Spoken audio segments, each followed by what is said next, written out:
എനിക്കിവിടെ അടുക്കള പണി.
A very good afternoon to one and all, and welcome back to the afternoon session of the online International Faculty Development Program on recent trends and advancements in information technology. To lead us through this session, we have with us Mr. Mahesh C., the personal pride of FISAT and the master brain behind the supercomputing facility in the campus. Currently working as assistant professor in the Department of Computer Science FISAT, he has guided more than 400 BTech projects and is coordinating the research activities at the Center for High Performance Computing. His expertise ranges in the areas of machine learning, image processing, and theory of computation. He has worked as Chief Technology Officer at Euroleaf Private Limited and is a programmer analyst at Cognizant Technology Solutions, where he was awarded as the Best Developer for the year 2008. As project coordinator at FISAT, he has developed an HPC cluster with 180 gigaflop speed on top of open source software stack. I welcome you, sir, for the session, and over to you. Okay, ma'am. Thank you very much. Can you hear me? Yes, yes, Okay. Mahesh. Okay, fine. Thank you very much. I will start by sharing my screen. Give a second.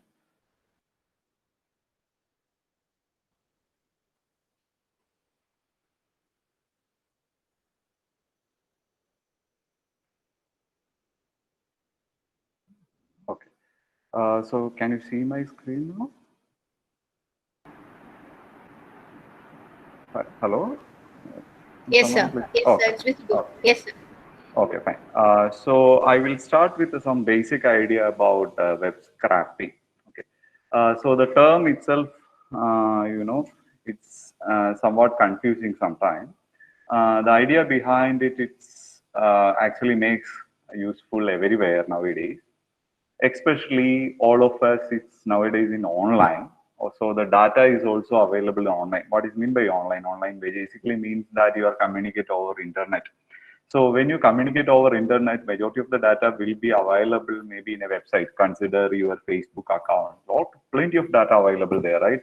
That talk about you or your trends or your interest. The same way, consider your LinkedIn profile. It's talk about lot about who you are and which are the companies you worked in. So what are your certifications? So a lot of interesting things are there. Consider your Twitter account. So a lot of information out there. The same way, nowadays everyone do the branding over the internet, especially on this website.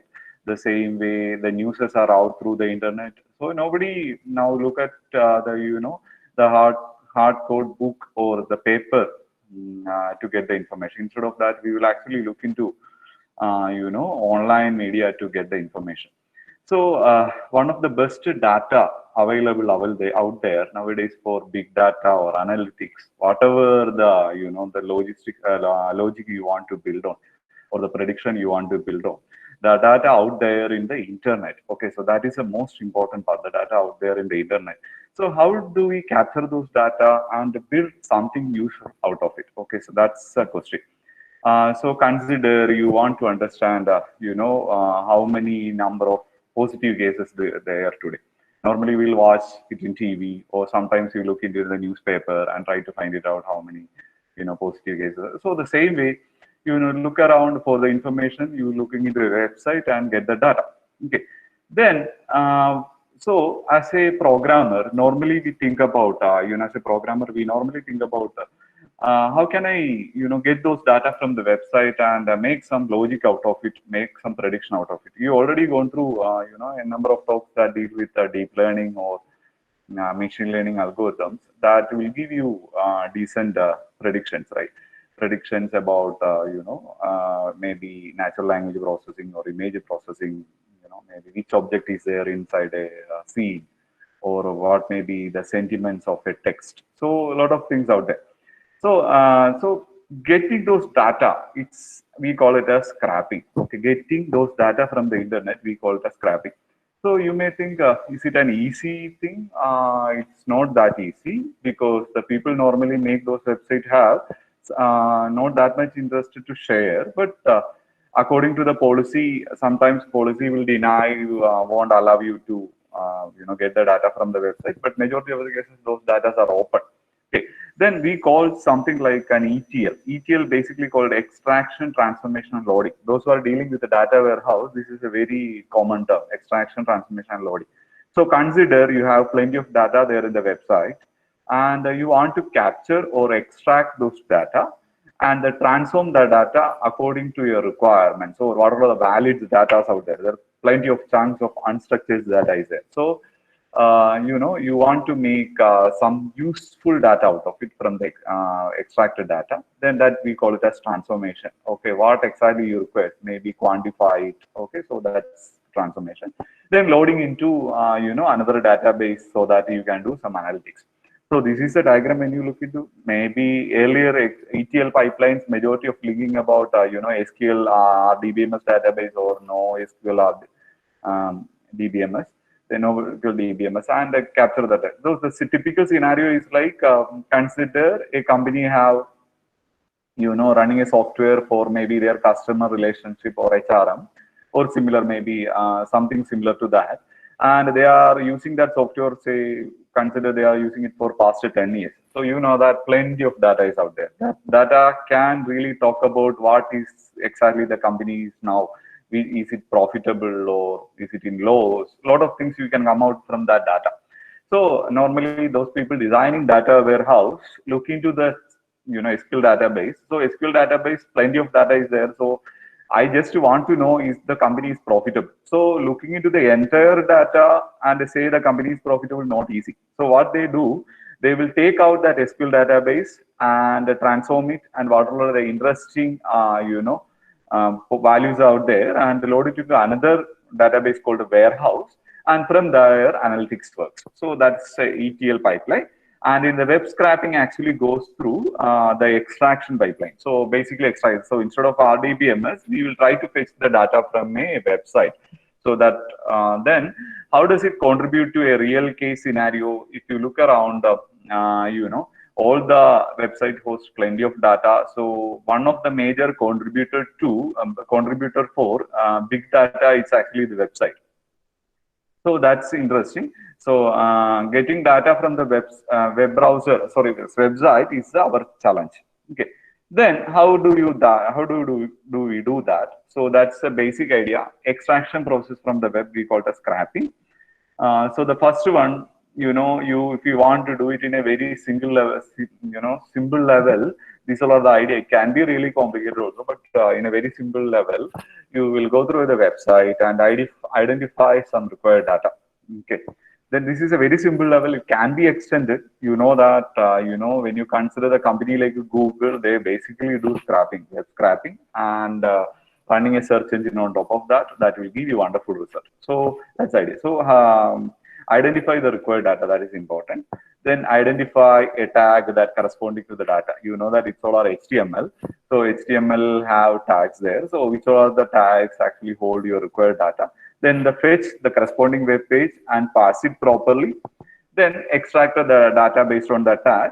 Then do the operation recursively. So if it's go forward to any link or something like that, that actually give more, interesting about the data. So we will, connect you to that and fetch it more. Okay, so that's called, we call it as recursively, goes recursively. So it's not required, depends on your scenario. Okay, then considering the opportunities out there for this data scrapping, if you look around any freelancing platform, one of the jobs posted there is actually web scrapping. So they want the hundreds of email from a website or hundreds of address from a website. How do we do that? So normally we write a small code that actually do that. I will show you one by one a small code that makes sense instead of go through the slide. Give me a second. What I want to achieve that the Director of Health Service website dhskerala.in, and there is a daily news bulletin. Okay, so if you look at that, you can see a daily bulletin there. Okay. Then in daily bulletin, they give you an idea how many cases are reported there, court cases are. I am just taking the context up to, that's it, nothing more than that. You can do it with any website. So you click on the link, you will get the date with an English and the Malayalam, bulletin. So when you click on the English, that will give you a circular from the health service department that talk about, how many cases are there. So in this particular date, how many sample testing happened, and the test result 92903 new cases are reported. So what I want you to do, I just want to extract this data. How many positive cases are there, in a particular day? So that's my objective. So how do you do that? So the first thing I want to understand what exactly the website is. So the website, when you click on the daily bulletin, it's landed on a page and you can see the dates are there. So I hope it's supposed to encoded in any, any of the tags. So let me try that. I am selecting any of the date and copying it. And I am search for the view the selection. Of course, I'm using browser, so you can see, a particular date, there is an link that going to this page, and this is the text there. So this is the one I want to extract. So instead of doing that, I will take the code, those code for the entire web page and search for it. Yeah, you can see that date is there. So it's going to be really a lengthy line. So they can have a division tag opened. So you can see that division ID PL808, and inside that these numbers are there and the corresponding link. So what I want you to do, I want to write a program that connected to the website and fetch those links, connected to this web page and fetch those links so that I can get the sublinks. So sublinks are goes like this. Then inside the sublinks, I know that there is a PDF. You can see it there. So PDF link. So I want to extract that PDF first. Okay, so that's my task. So let's get the task. I'll show you the code. Hope you can see it. So I wrote a small code that connected to this specific site. Okay. So this is the code. This is actually support some of the helper function I wrote, so that helped me through what exactly it is. I will try to build it one by one. So the first one, I have the website web page address that dhskerala.gov.in, and I have a function get item that actually fetch the data from this particular link. So don't worry about the special character of the character that actually the Malayalam translation, I mean like the corresponding Unicode. It put it there. So get item is a function. So look at the get item function.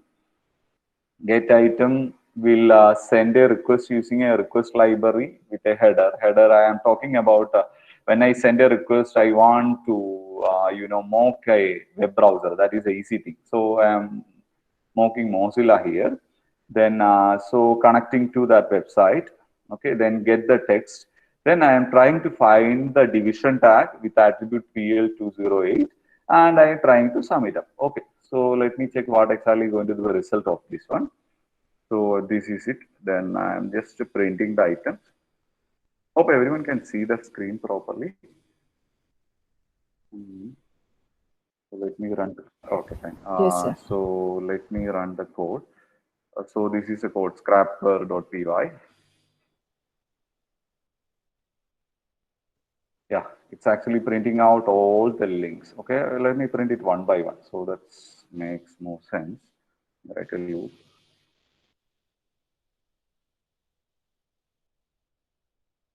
So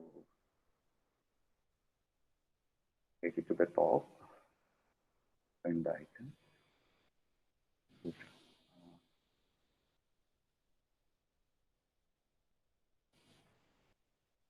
Okay, fine, good. So it's actually come out nicely. So the date and the corresponding. So if I copy this link, so I extracted those links from the web page. Nothing more than the 5 lines of code, right? That's the beauty of Python.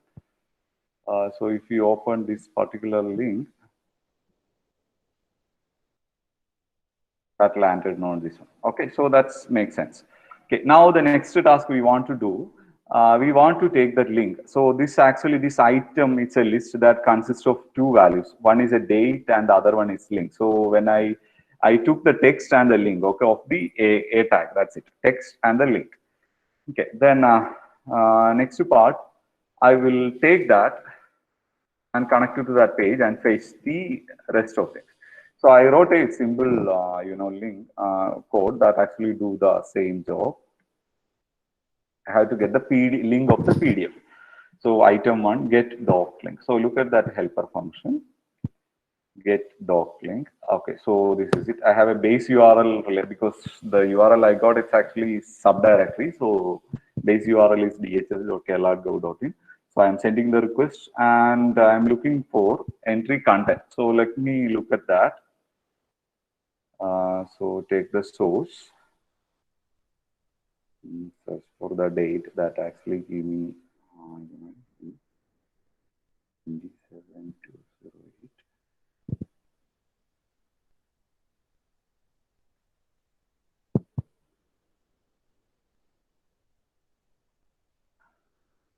Yeah, it's somewhere here. Let me search for the PDF. That may be easy for me. PDF. Yeah, this is a PDF. Okay, so I want to get that PDF out of it.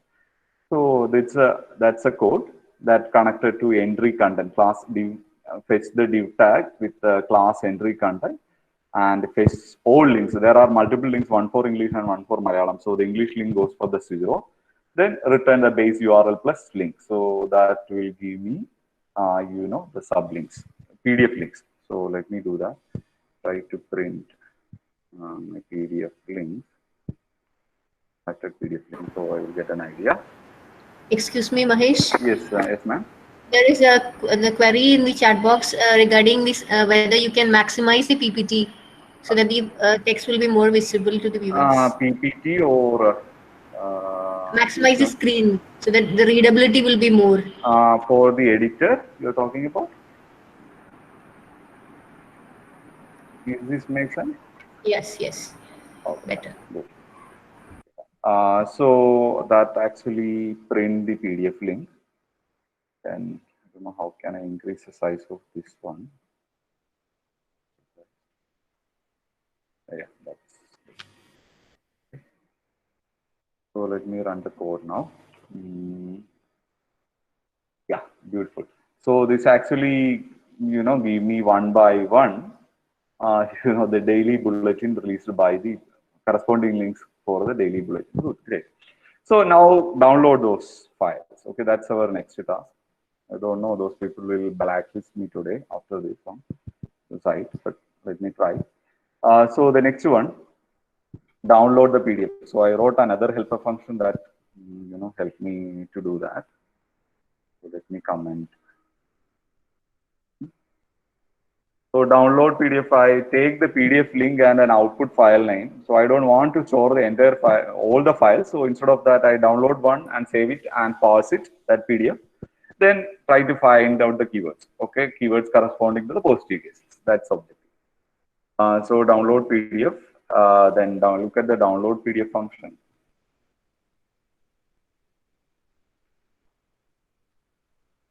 Download PDF function is nothing but a simple request that say open a stream data and download that and write it into a file. So this is a function. I will release this code to maybe GitHub and share to YouTube. So if you want to try, then so this is supposed to download my file. So I'm not getting more into that. Let me try it by one. Okay, fine. It's download the first. So let me break it and try an ls. Yeah, you can see the output PDF here. That's a corresponding file. Okay, corresponding file. So it's one by one. Now the next task is open up the PDF and scrap the data. Okay, so that's the next function. Then this is function. This is actually doing the transformation here. So up to this point, you have the extraction and kind of transformation included there. Okay, so the data extractor. Regarding this part, this is the toughest part in any scrapping job because in the internet everyone will dump the data. So some data will make sense, some data doesn't make sense. So get the right data according to your requirement. It's the toughest part. So it's actually some cases you can do a regular expression according to your interest, and regular expression will help you. Some cases, you want to run any machine learning algorithm to get good data out of it. So different options are there. In my case, I don't want to put a complicated case here. So I just run around, extract the text from the PDF and run around those texts and search for the keywords. And if the keyword matches, I will try to fetch that. Okay, so that's the case. Then this is a function. Data extractor is a function. So let me look at that function, data extractor. So it's open up the PDF file. So there is a library available, Py2 PDF, that actually open up the PDF file. So data extractor, read the file and get the page one. How can I know the page one? Because I have to open it up and let me see. It's a first page. Okay, the data is going to be in the first page. Okay. Then you look at this one. So this is a PDF we are working on, and I expect it in the second page. Second page means our index start from 0. You know that, right? So it's going to be the first page for us. Then the test result. This is our line 903 new COVID-19 positive cases reported today. So this is maybe the case. So you can come up with the different options here. If you have, if you are ready enough or spend enough time, you can get the exact data. But some cases it's not possible. Some cases you have an approximation. So in my cases, I will search for something like results. It's here, and maybe I can consolidate this paragraph. Okay, extract that paragraph. Then once I have the paragraph, I search for the numbers, and I will take the first number. So first number actually hitting on the correct data. So this is the case. First number. I mean, this is 0, so it's going to be the first one. Then that's the case. So let me look at the code. Yeah, here text. I extracted the text from the page and the results. Find the results. Then I am just taking an assumption that the entire paragraph is going to be the 500 letters or 500 characters. So and replace all new line. Then run a loop to fetch all digits. Then get into the number and return the first one. Supposed to be 1, but it's working for the 0. Maybe I missed it out. Let me print this one for you. Give me a second.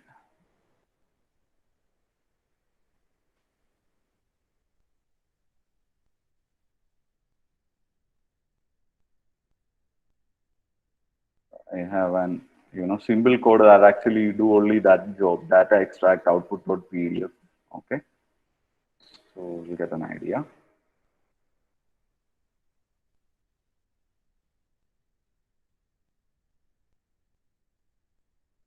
Yeah, so this is a paragraph.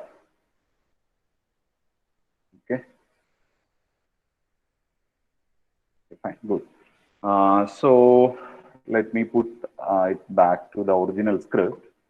Then I put a try except case because I'm not sure all the cases this extractor is going to work. Some cases I want to skip. Okay, so copy this code.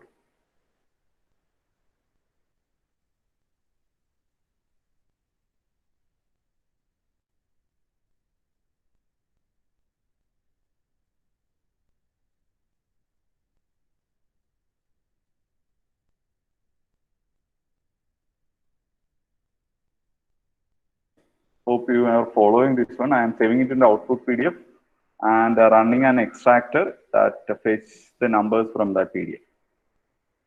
Then let me try to print. Items of 0 is our date. So items of item of 0, then comma cases per day.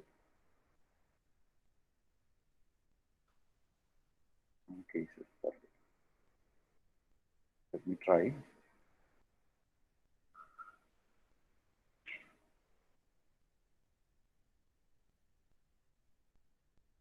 What is it long?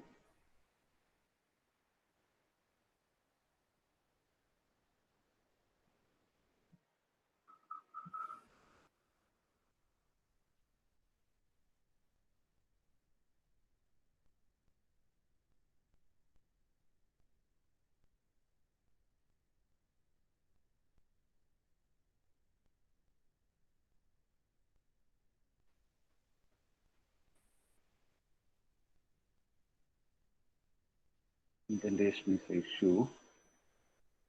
Missed up both.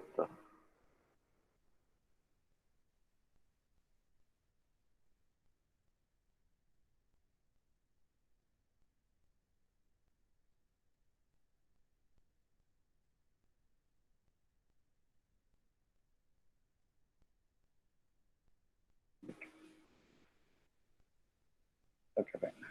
So you can see because I put that paragraph also. Let me comment that one.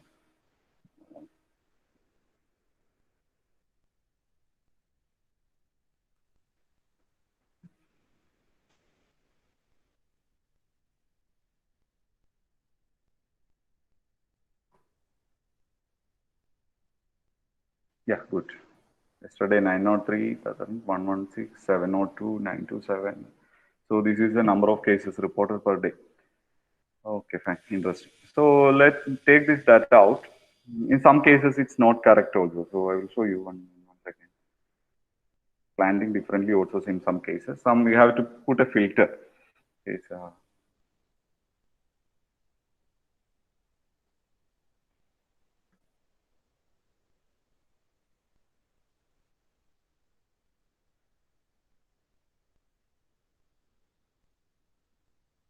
okay. So now append those data. Try to plot it so that makes more sense for us. So I have a matplotlib library here. So get those data out. I'm creating something called a list data, and append those data. Dot append. So the cases per day. Discarding the date for the time being. You can take that for your interest if you are interested. Then after that, I don't want to run the entire links because that will take time. Instead of that, say start from 0 to 8. It's maybe 7. Okay. Then plot it. You have matplot library out there. It's plt plot plt.plot data. Then show that plot. So run the code now. It's supposed to go up to 8. First one, second one. Give me a second. Yeah, this is the case. So this is the plot. I have a value 2 in between. That's the reason why it's actually fall down. So this is a plot. Okay. So you can have a bigger graph if you go up to May. So the numbers are lower. So this is now going to be looks much interesting, but I don't want to waste our time that much. So this, hope you got an idea. Like how does this thing work? So you can download it and make it as a data set and use it for your research. And this site have amazing. This PDF has some amazing data I have seen. So how many samples are tested? So you can look around how many positive samples are there, how many then antigen, true NAT. So all the data are there, also are connected. So people are working a lot, to relate those data. So you can also try by running simple code. Then the next part. So hope you understand what is meant by scrapping. So this is the idea of scrapping. So you can run it for any site. In the majority of the cases, nobody easily block you if you do the scrapping. Maybe some cases you want to fetch the news also, okay, and the news you can run a sentiment analysis algorithm and say this paragraph of this news talk about a positive sense or negative sense using a sentiment analysis. And a lot of people are doing it nowadays, especially for trading purpose also. Trading purpose, they will fetch the previous data and fetch the newses and try to find the relation and trade accordingly. So this is very useful when you come to the next level. So this is a basic idea. Okay. Then some clues. I will continue with my presentation. I don't have that much presentation. So the tools available, especially in Python, there are plenty of tools available. The request is the one we use now to fetch the connect to the website and fetch the data. And BS4, Beautiful Soup, the name is Beautiful Soup, is the one help to extract the tags and all. And the Selenium, it's a very famous one. Selenium, you can automate things like you want to test a website or web app. Selenium is your choice. Then Scrap UI is a very famous one, especially for scrappers. Multiple spreading recursive scrappers can build using Scrapy. But instead of you want to do simple research on a particular website, maybe you can this tool will do the job. You don't need to worry about anything complicated. Okay. So the next one, how does a scrapper architecture? This is a Scrapy architecture. Look around it. If you look around, you can find it out. Then the idea is nothing but you can see internet and the spiders. We call the spiders, scrappers basically. They connected to the internet, and there is a logic included in the spider that help you to download the data from the internet and go to the item pipelines. It's nothing but currently we did a symbol plotting, right? That is item pipeline. So fetch from the internet and run an item pipeline. And the next part is a scheduler. Why the scheduler is important? Because we want to run this code every maybe 12 o'clock every night or something like that. Because the new data arrives at 12 o'clock. So you run this code and fetch the new data and update your database or warehouse. So that is a basic idea. Then next part, I will show you some websites that doesn't like, scrapping. One is Google. Okay, Google, it's not easy to scrap. Okay, you may think about, I search for Linux here, they will give you the result, n number of results. So is it possible to scrap? It's possible to scrap, but not that much easy. Why? Take the code, space source code. Yeah, this is a really messy source. So it's not easy to find which tag goes for where. And next part, every time they send a result, they changes the classes or the ID for each and every div tag or corresponding tag we looking for. So if it's randomized that is not easy. You need to put some more effort to understand what happening inside this course, maybe run it inside using your own browser system and try to understand what exactly happening with this website and content, how does it change over a period of time, then use it. The next part is Google Maps. Okay, when you go for Google Maps also, it's not easy. Then because they are doing the business using this data, what you put it in the internet. So they don't allow you to, get the data easily. Instead of that, when you go for Google or the Facebook or Twitter, they provide their own API, application program interfaces for this task. Especially when you go for Google Maps. Google Maps have something like, I will show you Google Maps API.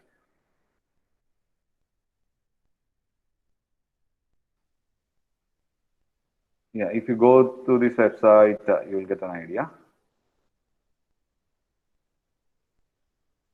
This actually give you API that run on their, their server will give you the data. So you can send the data. You can actually purchase these APIs by price. So they are limited by how many queries you can send per day or send per an hour.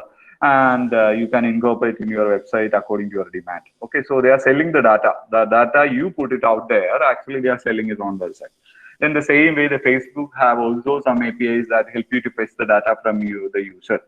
And the next part, all these companies actually putting a lot of, tag on your website. If you put the Google Analytics on your website, Google Analytics actually capture the user data and send it to their server and show you a nice analytics view. On the background, they store the, this data for their purpose also.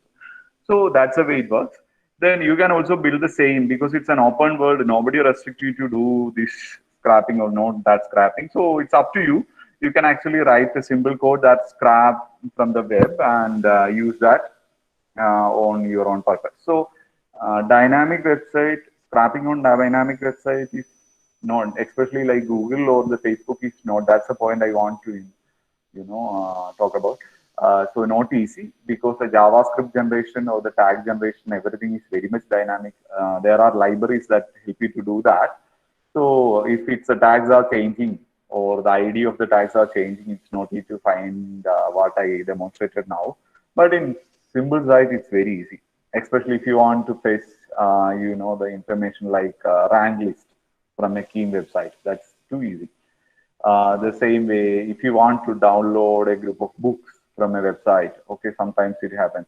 Last year, Springer released a group of books that actually free, of course, for the people because of the Corona situation. You can write a simple script to download that books from the website if it's free. The same way, you want to, watch a particular tag, particular news from a particular website, you can do that. So these all are the basic idea about web scraping. So this is all about my session. So any doubts, please ask. Next part, you must understand, you can build intelligence on top of that. So the available data or the big data, what you say nowadays, is coming from scrapping, no, not from anywhere else. So if you are doing something, research or something like that, look into the website, write scripters and generate the data and run a machine logic and maybe do a prediction on what's going to happen next. So this is the basic idea. Then I already went through the demo. So any doubts, please ask.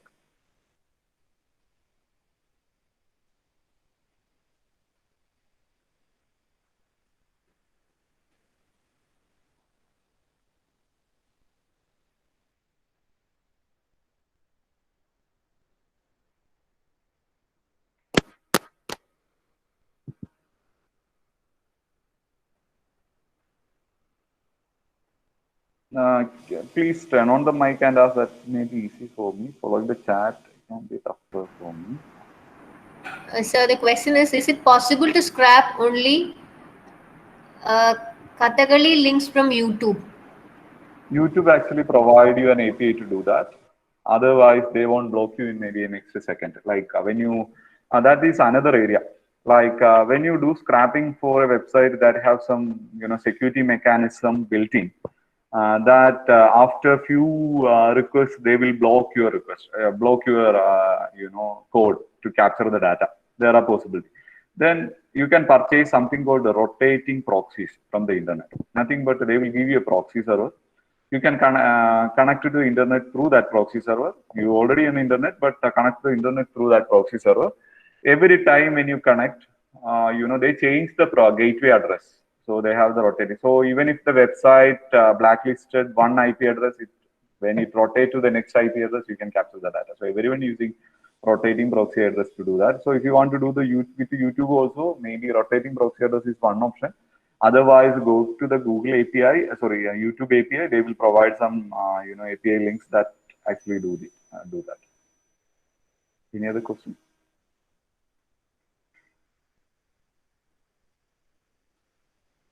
Okay, fine. One question I see, when we scrap is an reliability issue, whether data will be genuine. Very interesting question. Not guaranteed genuine. Depends. I scrapped from dhskerala.gov. Is it reliable?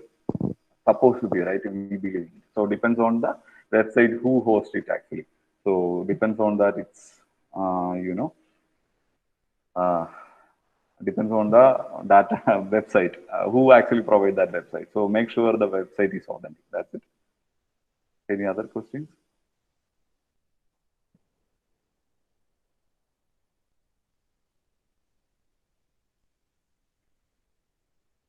Okay, so that's the conclusion. Then if there is more question, you can write me in my mail address if you have any doubts. I can send the code link to the department, then they can share it across. My mail address is mahesh@pisa.ac.in. So if you have any, doubts or you want any help on this kind of topics, maybe I can help you. Right. Sure, I will share the code. Someone may ask me the code. Thank you very much. Ma'am, shall we close it down now?